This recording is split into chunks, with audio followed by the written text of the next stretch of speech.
Before we talk about where we are, we must first remember from whence we came. Marty Schottenheimer brought winning football back to Kansas City and built what is now known as Chiefs Kingdom. We transitioned from a team built on its defense in the 90s to one of the most dominant offenses and return men in NFL history, led by Dick Vermeil. In 2012, a 2-14 Chiefs team displayed disastrous play on the field and turmoil off it. We asked to save our Chiefs, and in came Andy Reid, who immediately turned this franchise into a perennial playoff team. Then, on April 27, 2017, the Chiefs broke free from their journeyman quarterback restraints and drafted Patrick LeVon Mahomes. In 6 years with Patrick at the helm, we're back-to-back champs and a dynasty headed towards a three-peat. We are unrelenting for this city, these players, and this team. This is the show for the Allies. Arrowhead Allies.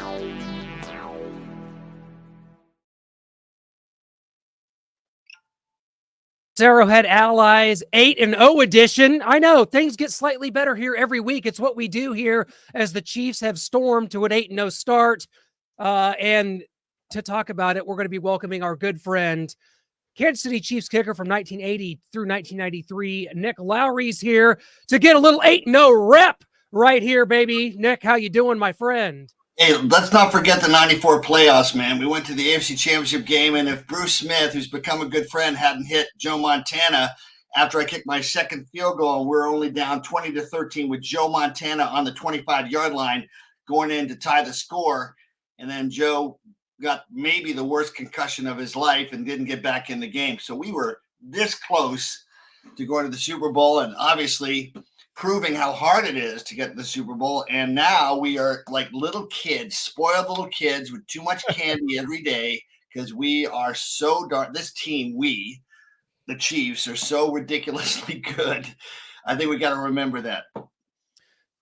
100%. And Nick, just starting off, just this crazy game. Obviously, we're down Jalen Watson, who's out in the secondary at corner. Najee Johnson was down with the concussion. It's a little bit of a rough game for Josh Williams. They brought Chris Roland Wallace, a rookie, down and played a little bit of that slot. What did you see from the defense giving up those 24 points, especially that last drive for a touchdown? You know, I just think the tackling was not what we're used to. Normally, remember in the Super Bowl season from 2019-20, our defense was not that great, but we found a way to make plays. But our tackling for several years was, pretty average. And the last couple of years, it's been extraordinarily good. I mean, yards after the catch were kept to a minimum. And last night it was raining. I don't know exactly what it was. Some could say, which this is a mature team, maybe they looked a little bit like, hey, it's Tampa and they don't have their great receivers in place. Shouldn't be that hard. But I don't think that's the way these guys think. But they were not playing with the intensity on defense that they usually do. They still held them to some degree, but I think the tackling was not what I was used to. Nick, and first of all, man, it's an honor to talk with you. But the thing we see with this team is how battle tested they are. Before the show, Shaggy was talking about that, about this team is battle tested, and that's something they've been for quite some time now. And we know that the kicker position, you know that better than anybody here on the show, is a position that is very fight or flight. You have to make a lot of, you have to be very mentally strong to be able to do your job, because it's the most unique position on a football team. And there's something about Harrison Butker that I think has been widely understated. I think Harrison Butker, obviously the high percentage, 89%, second greatest of all time, that's something to be praised for. But there's also something about how clutch this guy is in big moments. Absolutely. And I think it's because of the fact, and this is just my theory, and I want to get you to expand on it if you could. I think it's because of the fact that essentially since he jumped into the Kansas City era of his career when he was on the Panthers practice squad, he took on the Mahomes era, which meant the elevation of pressure was on him from pretty much day one. And I think that he realized, I'm either going to make the most of my career here or I'm going to be cut. They're going to find somebody else. And since day one, this guy has taken on the job and has been just an extraordinary kicker. He's had some PAT problems, but the point is that every single time this team has needed him to make a big kick, he has delivered. Do you think it's a fight or flight thing with Harrison where he just got that it factor in him? Is that just what he is? It's just built in him? I don't know if we call it fight or flight, but I think that Harrison I think he's the best kicker in the NFL. I think he's surpassed Justin Tucker. I'm not just saying it. I mean, I really think Justin Tucker is unbelievable. And when you start in an era where you have 3 or 4 games and suddenly you're the greatest ever, should go to the Hall of Fame, people prejudge too much, but he's put together all these years now, making every single big kick, especially in the big games. So, putting us into the Super Bowl, in the Super Bowl itself. Last year, 57-yard field goal with a high snap. And what happens then, just a little technically, he had a little less time, right? He still has to get the ball off in under 1.3 seconds. Ball's down on the ground, has even less time, probably 1/10 of a second or less with the ball not spinning to kick it. He hits it low, but right through. And, that is the only reason we made it into overtime. So he is great. And given what he had to deal with this offseason with some unbelievably unfair criticism of him for expressing his faith at a faith-based institution, certainly he didn't shy away from expressing himself, but he also didn't shy away from taking responsibility and saying, hey, I don't apologize for it. It's my faith. And so just like anybody else has a right to express themselves as well, especially, let's face it, in the Midwest near Kansas City. So I have so much respect for him.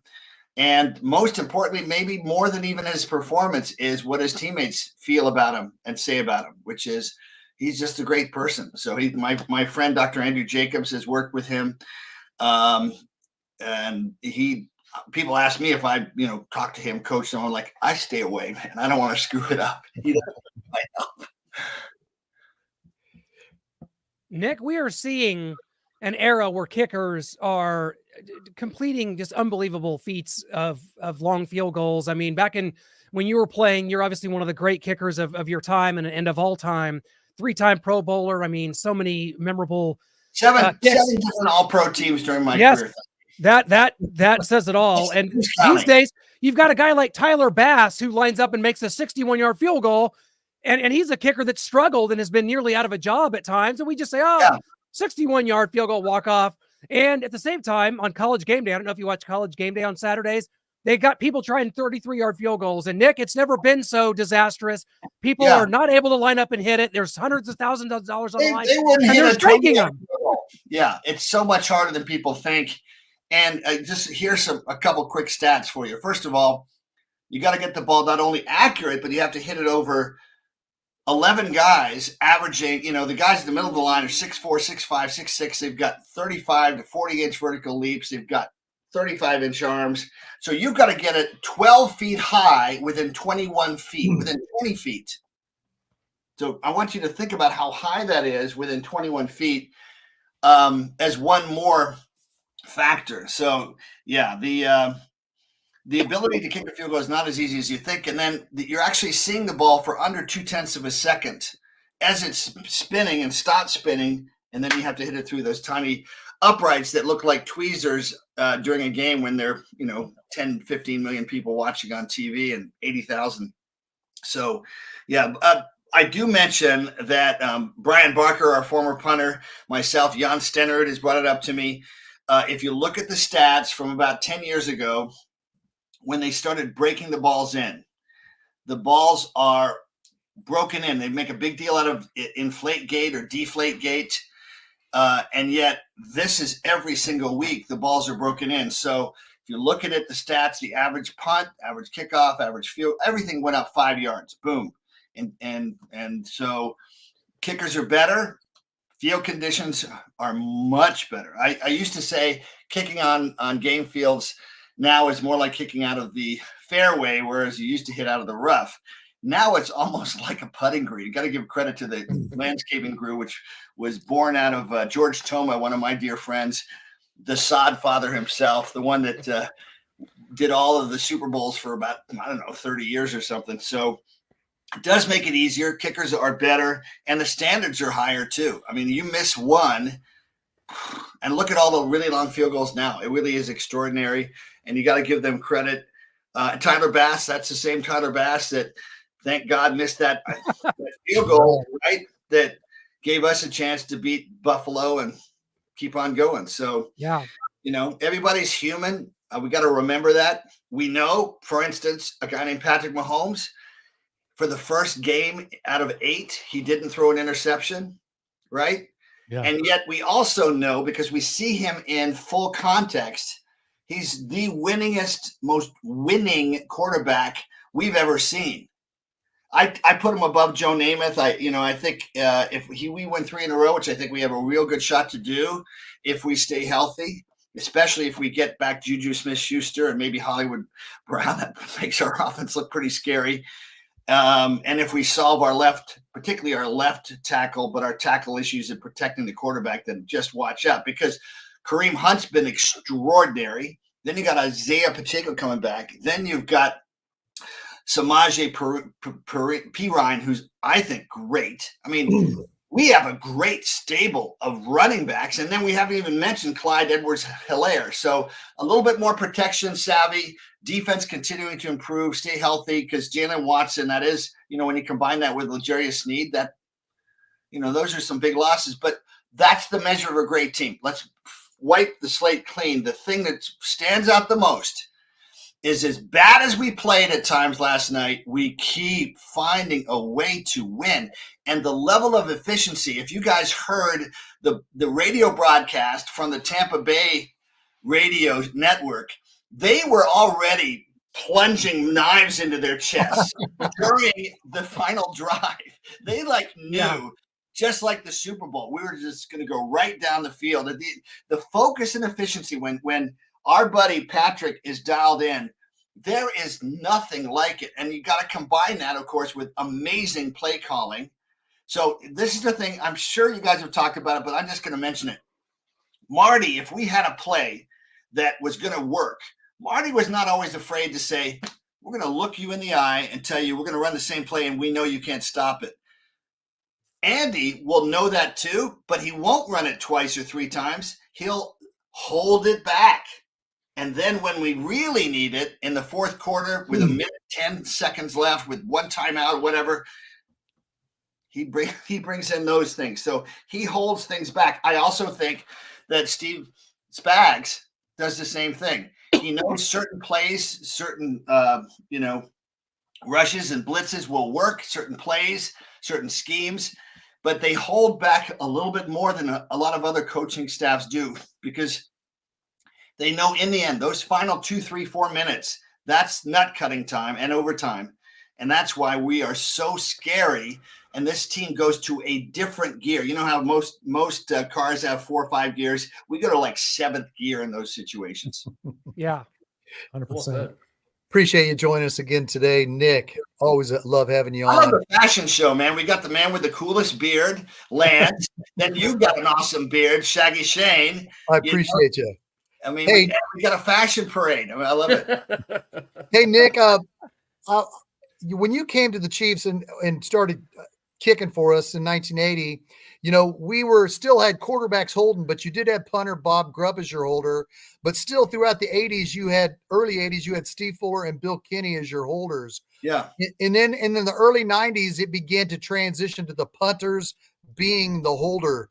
Right. When you started every season from your rookie season, throughout your career, did you see the transition from the quarterback being the holder to the punter being the holder? What did you like about that transition, or did you like it? Well, initially I thought you had to have a mystical Buddha-like relationship with that holder. I'd been cut by 8 teams 11 times. I just, to trust that holder. Bob Grubb was a pretty good holder. Steve Fuller was an amazing holder. Len Dawson loved the chance to be a holder. He had magical hands.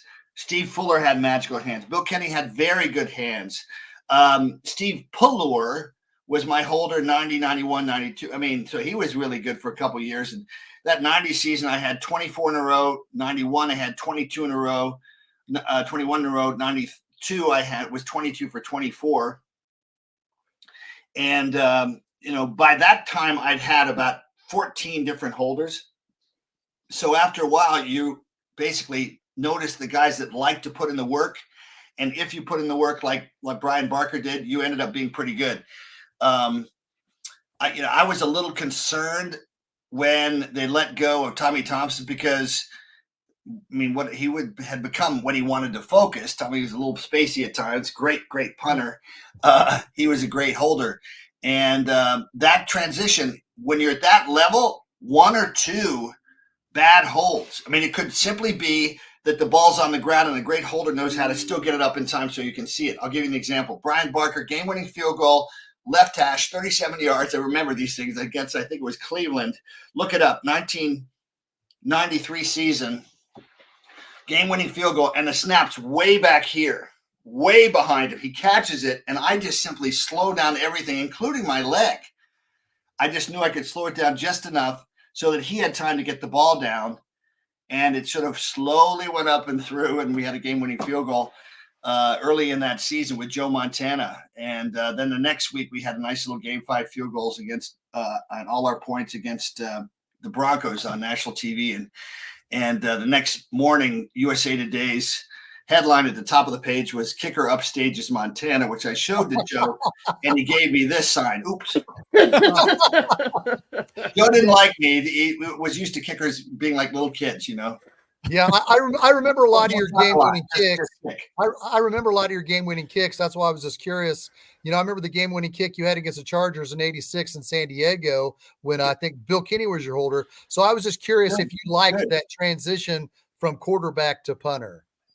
You just don't think that way. There was a theory that the quarterback had just come off an incomplete pass on third down, and so he'd be a little bit down.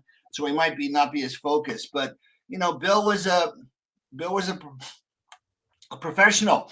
And here's a difficult concept for some people: you put the team ahead of your feelings. Right.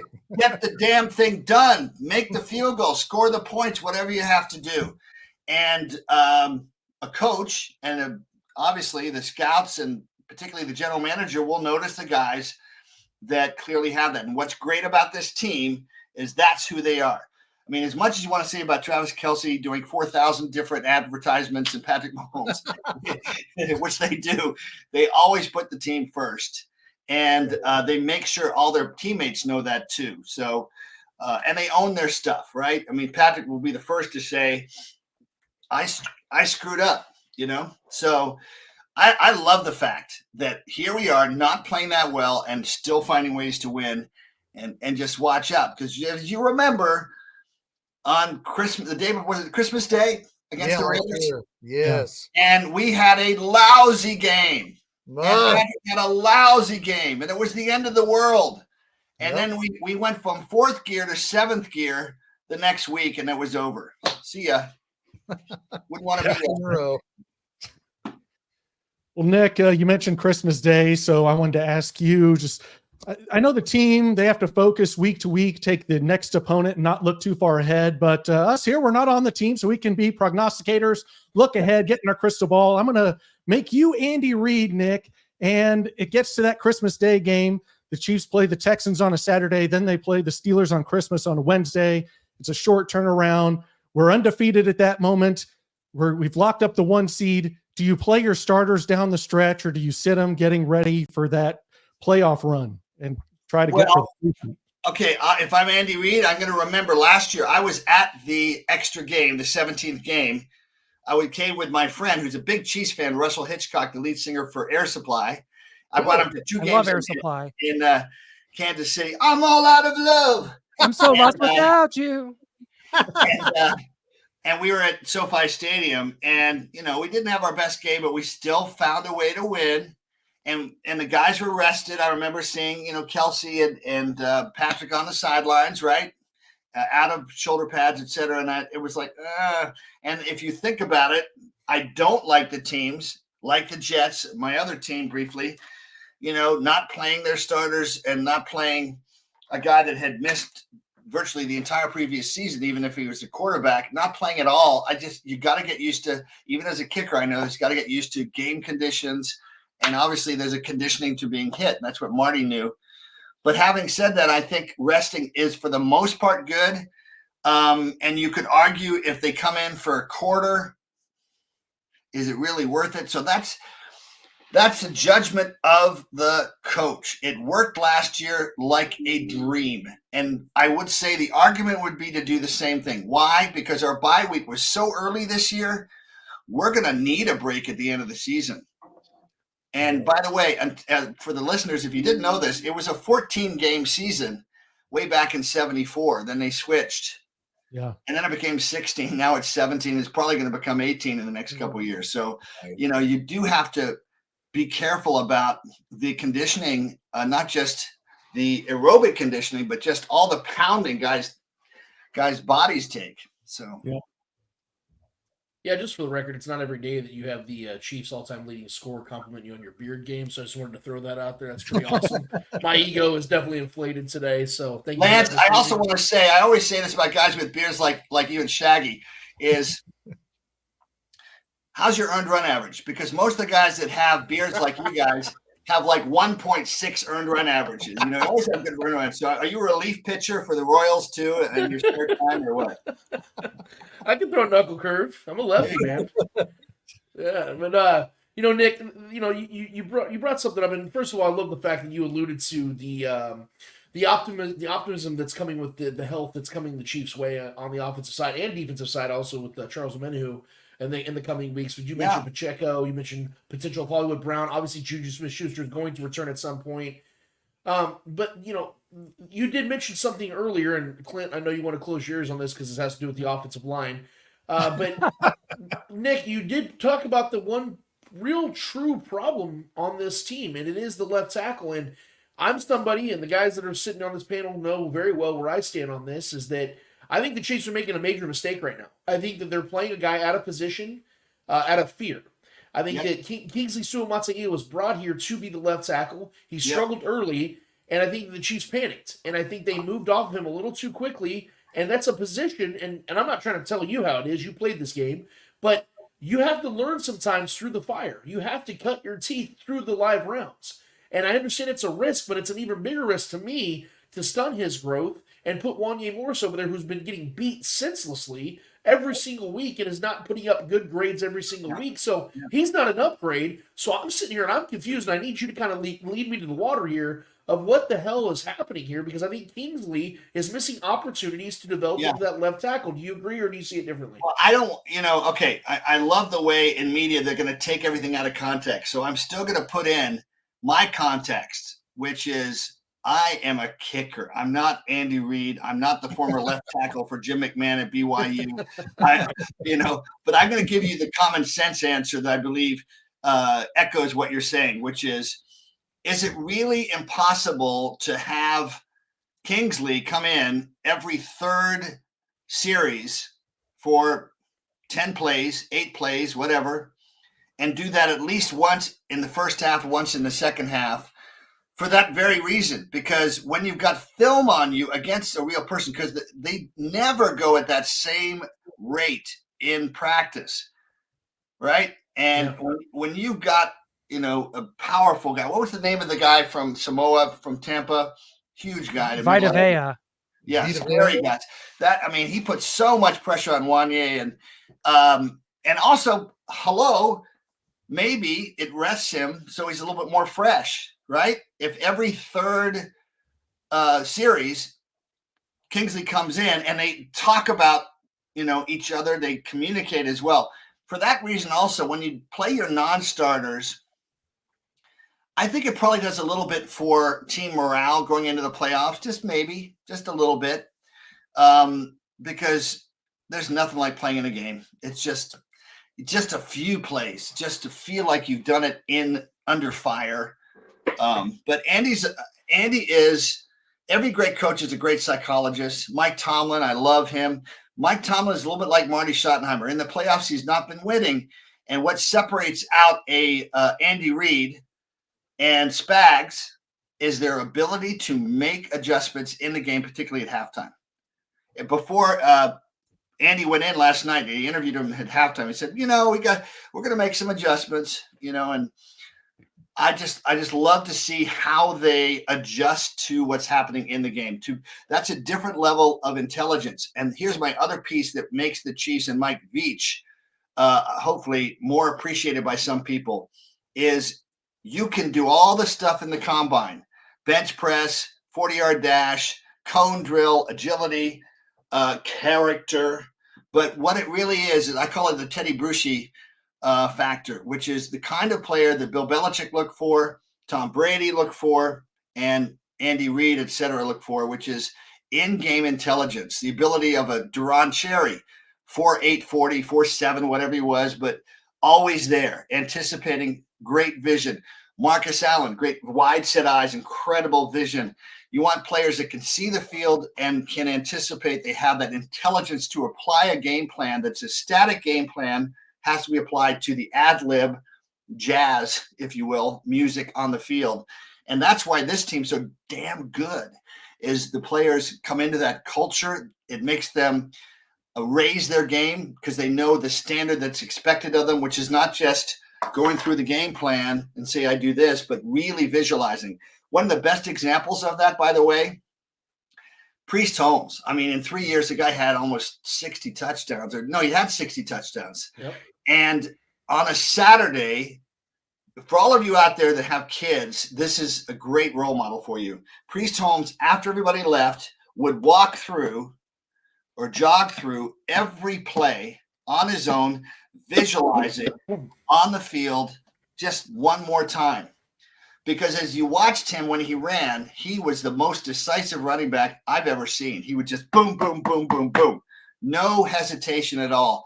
And that means you're not self-conscious. The brain, I've studied this obviously as a kicker, how you manage your brain, how you manage your thoughts. When you're self-conscious, the crude muscle groups, the big muscle groups take over, but your quickness, whether it's your leg coming through to kick or whether it's your arm as a pitcher, which is why by the way, a manager in the World Series better not be saying, don't throw it inside. Let the pitcher's natural speed and flow, or the running back, or the form of the tackling, athlete on the defense, whatever those are, all those things, your brain is moving so much faster than conscious thought.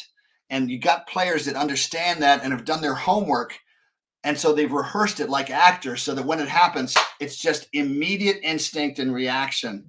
And so team speed might be X on a board when they're running for a test, but in the game, the functional speed is that little edge that is the difference between being a good and a great team. 100%. Shane? Hey, Nick, 10 years ago, whenever the new rule changed, it went from a 20-yard extra point to a 33-yard extra point. And what I noticed is kickers, rather than just be lined up, kick it straight down the middle, they wanted to pick either they wanted the right hash mark or they wanted the left hash mark. We saw Chiefs kicker Cairo Santos, the kicker previously before Harrison came here. He liked to kick it from the right hash mark. And Harrison Butker, at the beginning, when until I think 2 years ago, he liked it from the left hash mark, and then now he likes it right down the middle. If this rule came into play when you were kicking, would you pick a hash mark or would you stay dead center like Harrison Butker has done the last 2 years? Hash mark, because what's great about the hash marks is they're aligned with the goalposts. So you know that you can just bring it in. If you're a golfer, you know how you've got that natural hook, which I never mastered, by the way. But yeah, you probably do choose a hash mark, and the coach should know that. Boomer Esiason, my former teammate for 2 years with the Jets, when they had that new order, he's like, I can hear Nick Lowery complaining. And he's right. I would have complained for 24 hours. But then I would have said, I was 562 of 568 on extra points, the highest percentage ever. Thank you. But I also, at 33 yards, I was at 97% from 33 and in. The average percentage is 92%. So I would have then thought it through and said, I'm giving my team, if I just keep doing what I've always done, a 5% improvement, which means one less miss every 20 kicks. And that's about one in a season. And how many times does that extra point, just like what happened with San Francisco and that extra point that allowed us to tie them, is one extra point can make a difference. It gives your team an edge. So it does put it in your head. You know, they had the kicker for Tampa had to hit that extra point to put it in overtime. So it makes it more exciting. I would like to go to other rules changes. I think the one about putting it at the 30-yard line, if you kick it out of the end zone, I wish they'd made it the 35, because right now it's the 40 if you kick out of bounds. I think 35 would have made it a lot more difficult choice. Yeah. And more teams would go, hey, let's just lob it up really high to like the goal line, and you'd see even more returns. Oh, absolutely. Well, Nick, we cannot thank you enough. It's always a pleasure, man. We got an 8-0 team here heading to play the Denver Broncos here on Sunday at noon. Yes. Hey, you once kicked 5 field goals to beat the Denver Broncos all by yourself. That was probably Monday the game Night we're talking Football. I Hell didn't yeah. do it by myself. I did not do it by myself. Joe Montana, Marcus Allen, Well, JJ, Keith Cash, Neil Smith, Derek Thomas, Danny Salamua. But I did my role, and it was pretty satisfying. A quick story on that: Huey Lewis was best friends with the singer Montana. Lewis in the News, and he was wearing a coat, and he was right next to the kicking net. And so I went out and kicked my 4th field goal, which I think was a 45 or 52 yarder. I think it was a 45 yarder. And he just kept seeing me running out field goal in the first half.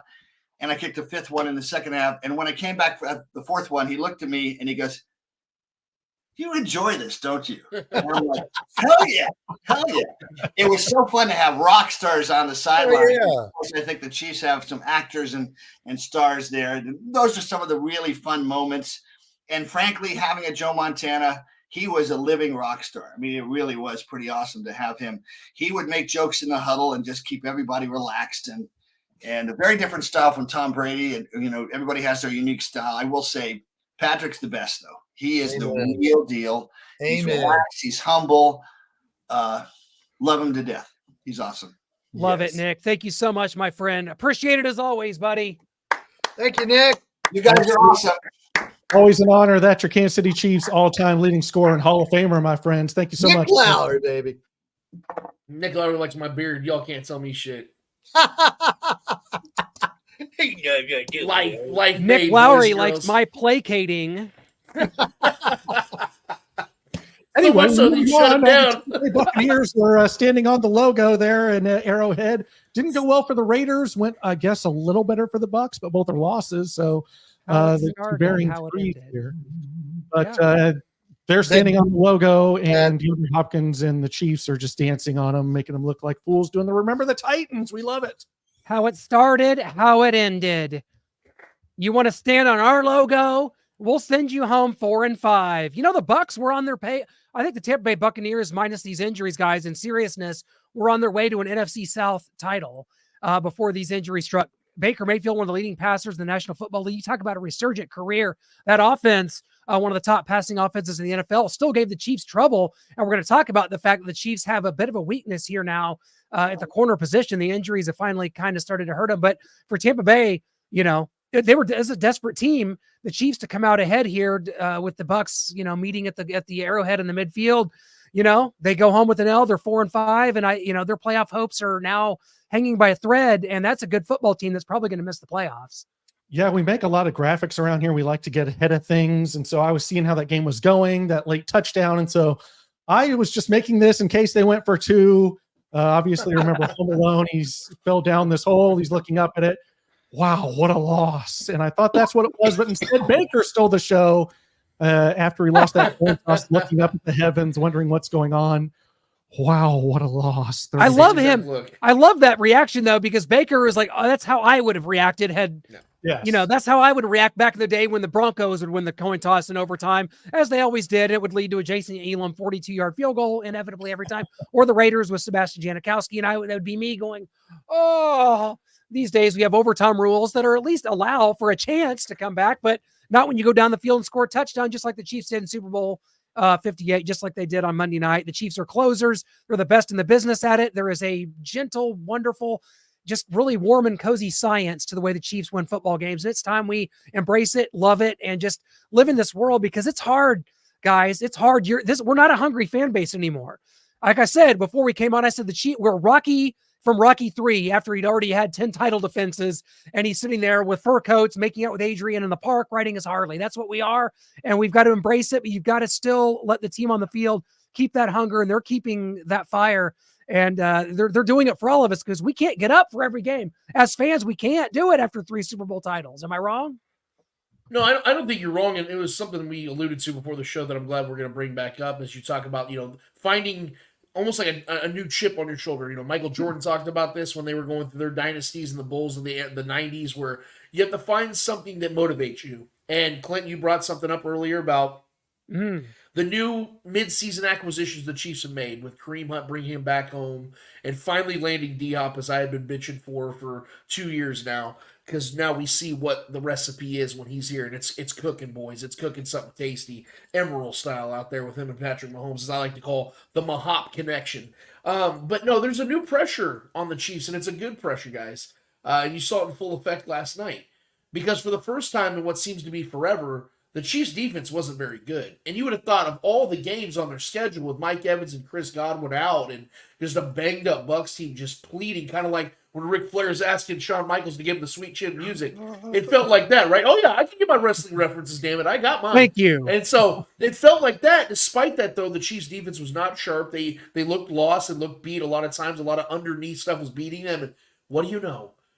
When Patrick Mahomes has a wide receiver one, fellas, the offense can carry the load from a time or two. And that is why, if you look at the numbers, before the D-Hop trade, Patrick Mahomes was still completing 68% of his passes. That's really good. But he was only averaging 232 yards with 6 touchdowns, 8 interceptions with an 82 quarterback rating. But since the D-Hop trade, he's averaging 74 completion percentage, 277 yards, 5 touchdowns, and 1 interception with a 107 quarterback rating. It's almost like when you add pieces and you know these pieces are going to play a role, because these aren't charity cases. Kareem Hunt is leading the team, and I don't think Isaiah Pacheco could do what Kareem Hunt's doing. I don't think he can carry the load like Kareem Hunt's doing. That's not a shot on Isaiah Pacheco. That's praise to what Kareem Hunt has been. 5 games, 5 touchdowns, had 28 touches for over 117 yards last night in a have-to kind of game where it relied on him. And D-Hop had 2 touchdowns in that game with 86 yards and made one of the most spectacular catches of the season. So these aren't charity cases, but the pressure is now on the Chiefs to find that new chip, and it is, let's win it for these dudes. Because a lot of us, young or old, doesn't matter. We, like you said, Clint, we've experienced the success. We're not as hungry as we once were to go get that ring for the first time. That drive is, now that's the standard. It isn't so much a hunger, it's a standard now. D-Hop's never felt anything close to that. Kareem missed his opportunity 6 years ago. Now he's getting his chance. So there is a new edge to this team. And yeah, the game wasn't sexy last night. It wasn't as fun because the defense didn't dominate. But we saw when they had to go get it offensively to have the pieces now. And as Nick Lowery alluded to a few minutes ago, they're going to be adding more pieces to this offense as the season progresses. So I'm feeling good, fellas. It may not be as, like I said, as fun as it used to be, but they're still winning games at a clip now that we've never even seen them win before. 14 straight in total, and 8-0 for the first time in the Mahomes era. Yep. Yeah, and Shane, I want you to talk about these kind of 3 pivotal plays here. The DeAndre Hopkins 3rd down catch, chuck up into like double, almost triple coverage. D-Hop with his hand secures it. We haven't seen something like that here in ever, long time. I'm sure Kelsey's done it, but as far as a wide receiver, maybe ever. Maybe go back to Otis Taylor. That's a little bit before my time. Maybe a Stephon Page, but and then Kelsey's fumble, and then Xavier Worthy slowly becoming a McCole Hardman loss, not knowing where he is, can't make a play as a receiver, is going to have to be a gadget guy. I'm getting worried here about Xavier. Shane, talk me down. First off, I want to thank you for giving me the format to be on Starcade Media. Wow. The guests that we've had on here that you brought me onto, I can't thank you guys enough. And one of the guests that we had on here last week, The Rock, Kevin Ross. That meant a lot to me, and I showed it on my show, even though I was wearing a Halloween costume.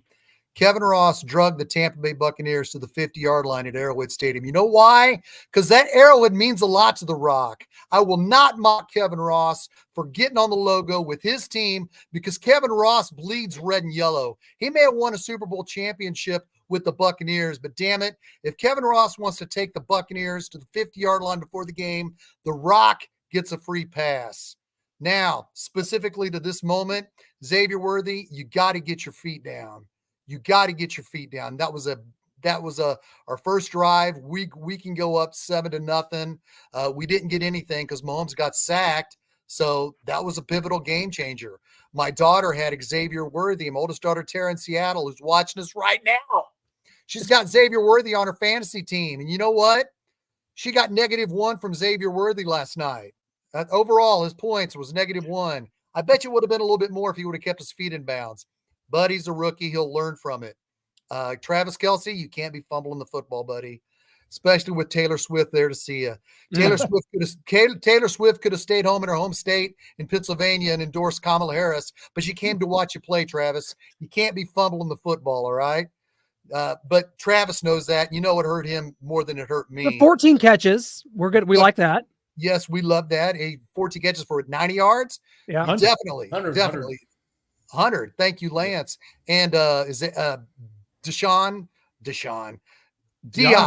DeAndre Hopkins making that freaking catch was a great catch, but it was also a great throw. Because if you remember, Patrick Mahomes was getting hit by three guys, and all he had was his hand. My arm's too long to do this. All he had was his hand. He flicked that. He flicked it 35 yards up in the air. It looked like nearly a Hail Mary because he was getting hit, and Mahomes just flicked it up in the air. And when it was coming down, I thought, oh man, D-Hop's triple covered. But damn it, he made the catch. Hall of Fame wide receiver. Harvey Williams convinced me last night on postgame that he is a Hall of Fame receiver. Oh, no doubt. Hall of Fame receiver. He showed why Brett Veach traded a fifth conditional fourth round draft pick for him. I love that catch. 2 touchdowns, 86 yards receiving. I mean, what more needs to be said about D-Hop? He's played at 1 game at Arrowhead. Love it.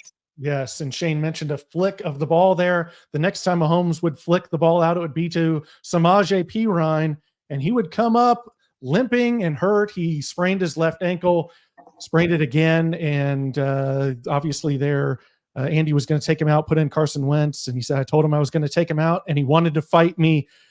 Clint, would you want to see that go down between Andy? We got Mike Tyson and Jake Paul coming up. Are we going to get Andy Mahomes on the sideline if he tries to take him out again when they're trying to go undefeated? Hey, Noah, I know you know my sister Kylie. She's watching here. She's here. She's hanging out tonight. And she said that, text me earlier when we posted that graphic, and she said, that's how I would be. And Kylie is someone that she's tried to fight each and every one of my friends at some point in her life. She's a fight or flight person. Okay. So when I think about her, vigor that she has, my dear sister Kylie, I think about Patrick Mahomes and the idea of actually it coming to fisticuffs. And I have a smile on my face thinking about the fact that Andy trying to talk him off the ledge. Like, no, we're gonna have to go get this looked at. Carson's going in, and just like him immediately crinkling up his collar and threats being made, and like someone coming between them, and like what that would actually look like. And I guess Andy doesn't want any part of it because he's like, I give up. He said he gives up. He's like, I've tried this before. We've seen this before. There's nothing you could do. And Patrick, and that's what we're learning here is we all, our breath, we were all holding our breath collectively. Arrowhead Stadium's never been so quiet. It looked like that could have been an Achilles, just a freak leg injury that's non-contact. And you're like, what the heck just happened? Or is our season over? What is this? But there is nobody like Patrick Mahomes in National Football League history. And we can sit here and we can talk about Josh Allen's an MVP. Oh, now Lamar Jackson just had a good game against the Broncos. Now he's back. He's the greatest we've ever seen. There's no one like Patrick Mahomes that we've ever seen. That's comes in a lot of forms, whether it be leadership, whether it be coming back from injury and just staring down the face of adversity. We've never seen anything like it. And we saw that again last night. Yes, did we not? Yeah, absolutely. I mean, you see that, and you also see, like you were talking about, whether people want to say Jared Goff's MVP, Josh Allen's MVP, Lamar Jackson's MVP. I mean, Mahomes has had a horrible year, right, Lance? These stats show differently. Yeah, this is why, and I'm a box score guy myself, so I'm not going to try to sound like a hypocrite here, but these are the numbers that you have to pay attention to when it comes to teams that are winning and why they're winning. You can sit here and criticize Patrick Mahomes, but like I showed you guys the difference between when he finally has somebody he can trust by throwing to all links of the field, short, medium, and long. You see how much better Patrick looks. The fluidity of the offense is there. It isn't just the defense and the run game saving them anymore. They're not struggling to score 24 points anymore. It looks easy at times because they have a balanced attack. And you see Patrick on the third and fourth downs in the fourth quarter. He is automatic. Last night at some point, I think he was 12 for 12 on third downs. And the only ones he didn't convert were guys that either ran the wrong route because D-Hop isn't completely integrated in the offense yet, or guys drop passes or fumble the ball. So these are mistakes that Patrick doesn't even make it on his own. He was damn near perfect last night. And just to briefly allude back to what you guys are talking about with Xavier Worthy, I just want to say this real quick about this, because it is something that we have to start paying attention to. It is his first season. He is a rookie, but we are halfway through the year, and by this point, Rashee Rice, who was a second-round pick, became a legitimate receiving option for this team last season when they had literally nobody else outside of a 34-year-old Travis Kelce. What are we seeing from Xavier Worthy right now? A lot of, like you said, gimmicky stuff. You mentioned McCole Hardman. I'm so glad you did, because I know he's your favorite player in the world, Noah. So I want to show this real quick. Noah and McCole Hardman's rookie season, he had 26 receptions for 538 yards and 6 touchdowns. Right now, Xavier Worthy is on pace for 14 more receptions, which is good. But he's on pace to have 50 fewer yards and the exact same amount of touchdowns as McCole Hardman did. And that's with a one less game. One more game. Thank you. And that tells you that McCole was more efficient. And I'm not somebody who's trying to diss Xavier Worthy here. No, you're right, I'm trying to put in context here is that when you're a first-round pick and a stacked, and this is why I was concerned initially about this pick, and I hope it works out, but this was a stacked wide receiver draft class, and the Chiefs not only took Xavier in the first round, they traded up to get him. He has got to start showing more than what he's done to this point, guys, because outside of a couple really cool gimmicky plays where they scheme him open and he just starts using that blazing speed, he really hasn't shown us anything to this point of the season, and I'm hoping that he starts to turn that corner literally and figuratively, man, because they're going to need him, because even if Hollywood Brown comes back, he's going to need time to get back in. Juju, awesome possession receiver at times, but he's not a guy that's going to make breakaway plays. They're going to need special out of Xavier Worthy. He needs to make special plays, and he's not doing that to this point, man, and it is starting to frustrate me, because if he just simply keeps his body in bounds, the game isn't close last night. The Chiefs have an early touchdown. They probably have a whole different momentum shift, and that game probably goes completely different than it did because they were moving that ball with ease last night on that first drive. So they need to get him start to get him utilized in this offense. And once they do, if it does happen, there is nobody stopping this offense, man. Because like you said, with just D-Hop and Travis Kelce, the veterans doing their thing last night, it looked unstoppable as well. So let's hope Xavier can play his role, man, because they need him. Yeah, and just real quick here, you mentioned McCole, so I'm just going to pull this stat up here real quick. Receiving touchdowns in 2024, Bo Nix 1, McCole Hardman 0, and Sky Moore 0. Bo Nix is the quarterback for the Denver Broncos, for those of you that are unaware. Caught a touchdown this past weekend. So had to get his pound of flesh. We're working on it. We got to get Sky healthy. We got to get McCole in this receiving group a little more, get him some more snaps at a receiver running actual routes. So that's something they can look forward to, trying to match Bo Nix's receiving touchdowns. Hopefully they can do it. We'll see, Bo, this Sunday, and I have some concerns about that. But beyond that, we saw Justin Watson really step up last night. But aside from that, we don't know how long Juju's going to be out with this hamstring injury and trying to get D-Hop acclimated. So, Shane, my question to you is, you saw Peyton Hendershot coming in. The Chiefs are thin at tight end. Beyond a 32-year-old DeAndre Hopkins and beyond a 35-year-old Travis Kelce, and beyond 20 carries a game from Kareem Hunt, which is just getting this man a lunch pail and a hard hat. Who do the Chiefs count on down the stretch? Are you feel good about Justin Watson? Is Xavier going to? I mean, what they got? Something's got to give here. It's those guys that don't get the respect, and it's Chris Conley, who was replaced by Byron Pringle, who was replaced by Justin Watson. It's Noah Gray. It's whoever Patrick can hit to sustain drives. I think Justin Watson had 4 catches last night, but I believe 3 of them were to continue third down drives. Mm-hmm. These guys, the Chris Conleys, the Byron Pringles, the Justin Watsons, throughout Patrick Mahomes' tenure here as a Kansas City Chiefs quarterback, are important because they sustain drives. Are they sexy? No. Do they do the set and the other? Well, sometimes, but they're just that guy. They're just Patrick Mahomes can make those guys that I just mentioned twice difference makers. And if that's all you need to keep the drives alive, then we need to keep rooting on Justin Watson and Noah Gray to be those guys. Yeah, you're going to always have to have the others. That's the whole thing. We guys know the AFC Championship last year, Noah Gray scores a touchdown. Obviously, the walk-off touchdown, McCole Hardman. These are others. These are guys that are revolving door pieces. We know that Juju's going to be a guy when he comes back. He can be a guy that rely on. Justin Watson came up big on a couple third downs last night.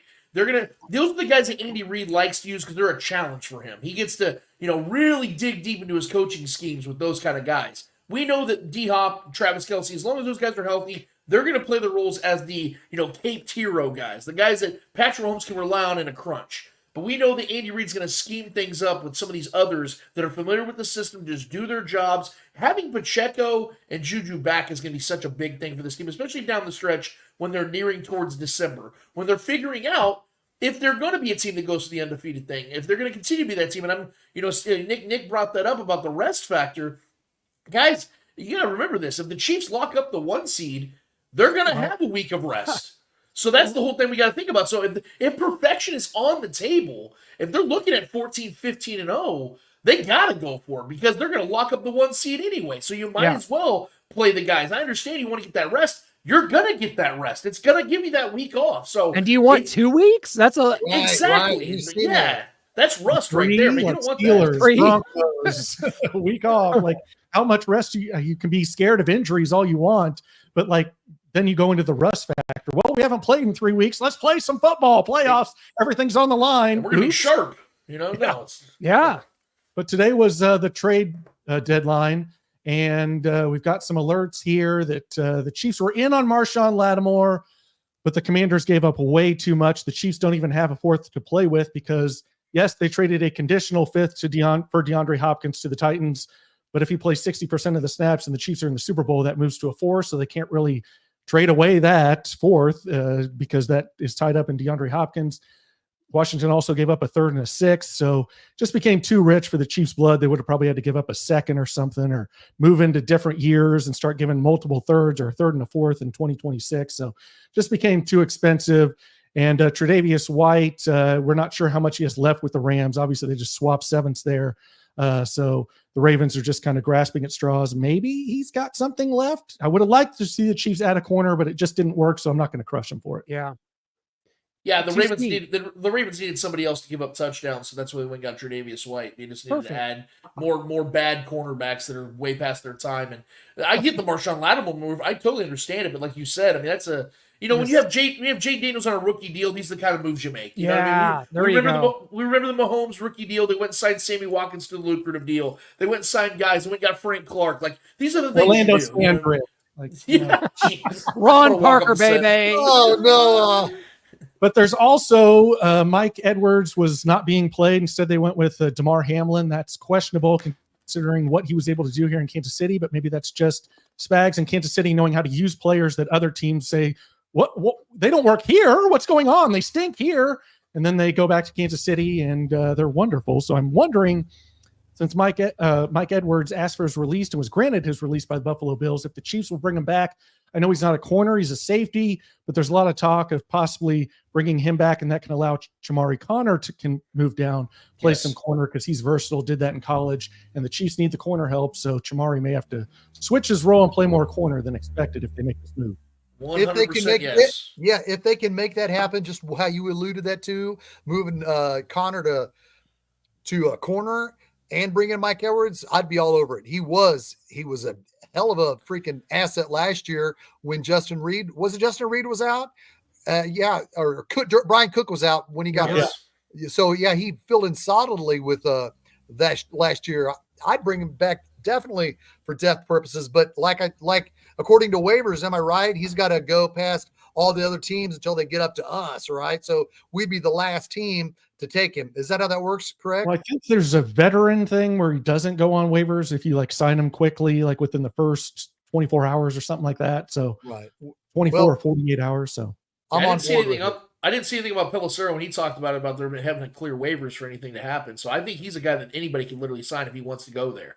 So Yeah. I'm gonna say it's 100% dunk. There's zero risk to this. This is a guy you've literally won a championship with, and he played a big role, like you said, when Brian Cook went down with that significant leg injury against the Packers. He stepped right in. They didn't miss a beat. So yeah, you go get Mike Edwards every single time and get Shamar to go down at the cornerback position, which is by far their biggest weakest link right now on the defensive side. You need bodies. You need Yes. bodies. And, the hope is for Najee Johnson to get back, because we haven't really talked about this, guys, but Joshua Williams is struggling. And It is. he's struggled a bit since coming into the league in 2022, but he was one of our guys that came in with that draft class of 2022 that was with Najee and with Jalen Watson.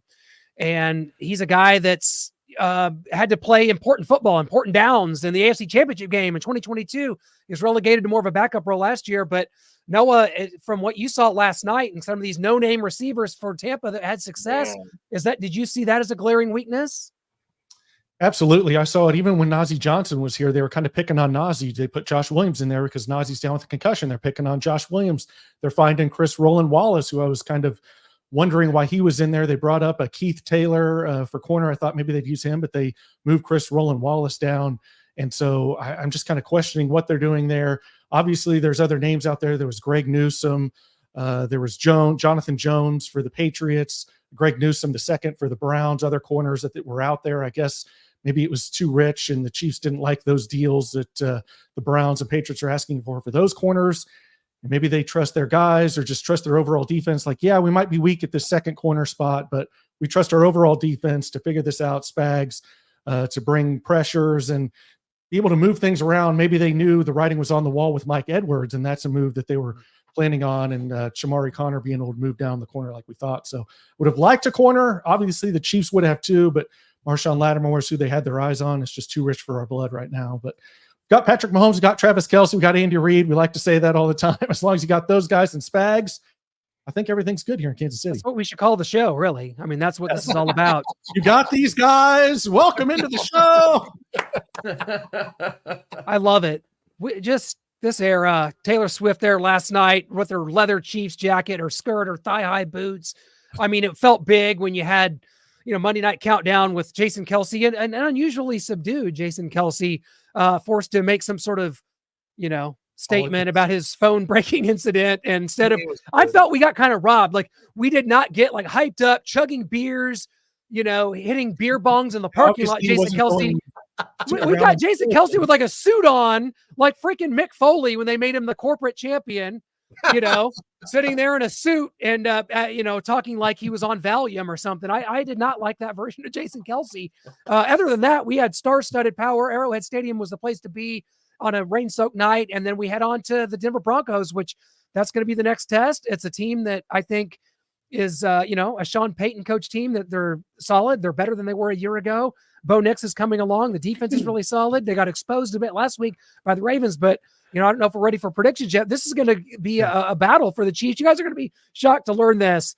It's going to be a one-score game at Arrowhead Stadium this Sunday. Well, Cliff Schweitzer, Starcade Media. Well, let's get right to it. The Chiefs played the Buccaneers last night. It was, like I said before we went on camera, it was the exact same game as the first game of the regular season. It was Baltimore. All the Chiefs got to do against Baltimore is get a first down and the game's over. Couldn't do it. What happened? Baltimore goes down the field. Nick Bolton's way out of position, playing zone, way back in coverage. Baltimore nearly tied it or went for two, yada, yada. Same thing happens. Come on, offense. You just had a 7.5 minute drive. You just had an 8.5 minute drive. Get a first down and this game's over. Couldn't do it. Punted it away. Baker Mayfield, with his top three wide receivers out of the game, picks his way apart. We got to the 20-yard line. I mean, they were at our 20-yard line. I said, there's no way they're going to get past the 20-yard line unless they drop Nick Bolton way back into coverage. And what happened? Baker Mayfield throws a 5-yard slant. The wide receiver takes it all the way down to the 1. And you're like, gee, there's Nick Bolton out into coverage. If they keep putting Nick Bolton deep in coverage, I don't care if it's zone and they're not blitzing, keep freaking Nick Bolton close to the line of scrimmage. That's his strength. Even if Nick Bolton sees the call from Spags, here's what I want Nick Bolton to do. I want him to say he wants me to drop down to the fucking goal line. I'm going to come up here to the line of scrimmage, and I'm going to stay here. I'm not going to drop my happy ass into coverage. I'm going to stay here, and I'm not going to drop into coverage because I'm going to get picked on. We can't let Nick Bolton keep getting exposed down the field. Is it just me? You're acting like Bob Sutton when he was dropping Justin Houston into coverage and everyone was losing their minds with that. Like, oh, it's just me. Is it me, just me, Lance? No, it's not you, and I very much appreciate the choice words because Sorry it makes about it that that, much Bob. livelier. I think Clint loved it as well. But Funny, our YouTube account does not. That's funny. You bring that up. the Sorry. FCC, I'm getting a phone call. Oh man, Well, you guys enjoy that phone call. I'm over here just sitting back and just put my hands up. But listen, the one time the Chiefs have given up more than 24 points in a game this season was against the Bengals, right? That was a very frustrating game, very unnecessarily close game. We know the Bengals aren't a very good team. Offensively, they are gifted, though, so I'll give them that. But since then, all the way to the Buccaneers game, the Chiefs were giving up less than 16 points per game after that. What I'm saying, and why I'm bringing that up, is the fact that we know that Spags is a defensive coordinator, and what makes him so great is he's able to learn from what he made mistakes on. He made several mistakes last night. His unit made several mistakes last night. I think they underestimated who they were facing last night. I think Cohen is a very skilled OC who's going to be a head coach one day in this league. So there's a lot going for the Bucks, but I still think the Chiefs should have had a much better game defensively. The Bucks are catching the Chiefs. The Broncos are catching the Chiefs at the absolute worst time. They are coming off a sound ass beating. I hope that's FCC okay. They got a sound ass beating from the Ravens this week. They got a massive humbling, right? We saw that game. It was ugly. Now they got to go on the road. First time Bo Nix facing the Arrowhead crowd and facing this defense after a game of frustration. The Chiefs had a bad defensive game for the first time in over a month in front of the entire national media, in front of the entire nation. I think the Chiefs are going to have a very sound defensive game in this. Do I expect the Chiefs to score a ton of points? No, because the Broncos' defense is very good, especially with Pat Surtain healthy again, and he's healthy. So I think this will be a lower scoring game, guys, but I do think the Chiefs are going to win this game by more than 10 points, or if not, right at 10 points, because I don't think Bo Nix is going to be able to do much outside of maybe running and trying to extend drives with his feet because he's very mobile. I think if we can do score predictions, but I think the Chiefs' defense is going to be very much on their game in this one. Yeah, I mean, I'll go into a score prediction here to start us off because, yeah, I think Bo's going to be annoyingly efficient in this game as far as squirming away from the oncoming sack, keeping plays alive, a lot like we saw with Jake the Snake Plumber. It's just going to be an annoyance. The Chiefs are going to figure it out. They're going to win this football game. But like you said, I don't think they're going to score 30 like they did against the Bucks, although be it in overtime, because the Broncos do have a good defense. Pat Surtain's back. They can get after you. They just play sound defense and try to keep everything in front of them. Not that they have to worry about that, because even if Xavier Worthy gets over their head, he'll just step out of bounds. But I think this is a 23-17 Chiefs victory with Bo Nix making it annoyingly close because he's escaping and getting out. But the Chiefs do get that victory. If you remember X-Pac from WWE and DX, he's going to put that Bronco Buster on him, baby. We are going to put the Bronco Buster on him. 23-17, Chiefs get the 6-point victory. I'm going to go Chiefs win 22-17. It is a trap game, but I think they'll persevere at the end. The whole world's going to be talking the rest of the week. Chiefs at Buffalo, Chiefs at Buffalo. And Harvey Williams and I talked about it last night on our post-game show. This could be a trap game because everybody's going to be looking forward to the Buffalo game after this. It's going to be like, let's hurry up and get this week over. Let's hurry up and play the Broncos. Let's play the Bills. It is a trap game, but I believe Butker will step up and kick 5 field goals, and Kareem Hunt will have a 5-yard touchdown run. The Chiefs hang on to win 22-17. Go ahead, my brother Noah. I just gave my score. It's what a clunking end. We try not to clunk out here, but we've just done it. I brought the Bronco Buster, baby. We ain't clunking nothing. No, Bronco Buster, baby. Okay, that's more like the bowl dance from Happy Gilmore, right? I don't have a turnbuckle here. It doesn't Feeling look the right. flow. Hey, I'm going to tell you guys one thing. You're going to laugh at me. The Chiefs are losing 2 out of 3 to the Broncos, and Chargers. They're losing 2 out of those 3 games. What? You say? The Chiefs are going to lose 2 out of 3 to the remaining between the remaining 2 games with Denver and the Chargers. They are losing 2 of those 3 games. They are going 4-2 in this division. So does that start Sunday? I don't believe it does because the Chiefs are losing to the Bills in a couple weeks on November 17th. So no, the Chiefs are going to hold off the Denver Broncos to get to 9-0. It'll be 23-20, a walk-off field goal. It's going to be close. It's going to be back and forth. Chiefs are going to win going away, and then the Chiefs will lose to the Bills, and then 2 out of 3 to the Broncos and Chargers, or lose both games to the Broncos and Chargers after that, and finish the season either 14-3 or 13-4 in a dead heat, probably with Buffalo losing the 1 seed to the Buffalo Bills. Amen to that. Another incredible edition of Arrowhead Allies. Lance, we just score. Well, next week, we're clunking gonna out. next week. Somebody here tried to tell me this wasn't clunking out, and it is so clunking out. Bronco Buster? Anyone? No? You don't like the Bronco Buster, Clint? I love it. I love Let me say this real quick, guys. The Broncos, they've been an offense that have been up and down this whole season. They score in bunches against bad teams. When they lose bad. They've scored under 16 points 5 times this season. I think the Chiefs are going to keep them right under 16 points. I think the Chiefs win this game 26-13, but it is close throughout, and the Chiefs pull away at the very end. I think the Chiefs' defense, like I said, is going to be very sound. I don't even think they have a big turnover that puts the Chiefs in good field goal position or in field goal range, but they stuff it in and they get another touchdown. I think Kareem Hunt continues his streak, 6 games, 6 touchdowns. Chiefs win 26-13. That's it. Excellent. See you Sunday at noon at Arrowhead Stadium. Goodbye.